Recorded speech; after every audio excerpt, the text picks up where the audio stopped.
দারোগালী মুন্সিবাড়ির যে সড়কটি আছে, এই সড়কটি বারবার বরাদ্দ আসে কিন্তু কার্যক্রম হয় না। এই রাস্তার কাজটি সবসময় অবহেলিতভাবে, এখানে প্রায় 70 থেকে 80-90টা পরিবার বসবাস করে। এই পৌরসভা 2 নং ওয়ার্ডের আমাদের 5টা গ্রাম দারোগালী, এটা হলো দারোগালী মুন্সিবাড়ি।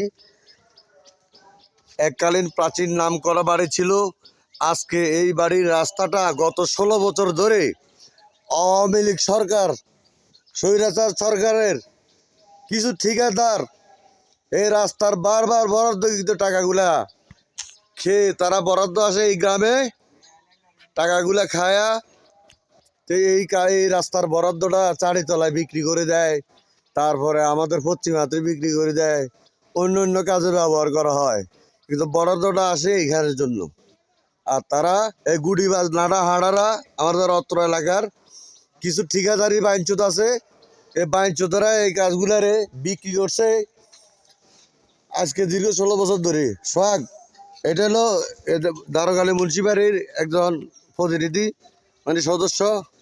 তোমার এই রাস্তার ব্যাপারে বলো, তোমার কি অবস্থা আছো, কি হালতে আছো? আমরা বহুত কষ্টে আছে, হ্যাঁ কে হ্যাঁ নিয়ে বাধ্যকন লাগে। এই রাস্তার কাজ ধরতে মাটি টাড়ি গাড়ি রাস্তারে সিটিসেন করে দিছি। সাইফুল কমিশনার হ্যাঁ, এই রাস্তার মাটি চাড়ি গাড়ি সিটিসেন করে দিছে, রাস্তার কাজ এই কাজটা মূলত এবারে বৌদি সান্দিসকারা বৌদি বর্তমানে মানুষ জেলে আছেন, উনি কন্ট্রাক্ট পাইছেন, পাওয়ার পর সাইফুলকে কাজটা দিয়েছিলেন, কিন্তু উনি দেখছেন সাইফুল বলে বাটপার। যাই হোক, মানুষের মুখ বন্ধ করে রাখা যাবে না। যখন আপনি সৎ থাকবেন তখন আপনার ব্যাপারে কেউ সমালোচনা করবে, এটাই বাস্তব। যাই হোক, এই যে এই রাস্তাটা বারবার বরাদ্দকৃতভাবে আসলেও কেউ এই রাস্তাটা সংস্কার করে না, ঢালাই করে না, পাকা করে না। তো আল্লাহর কাছে এই জানোয়াররা ইনশাল্লাহ একদিন এটা জবাব দিতে হইব।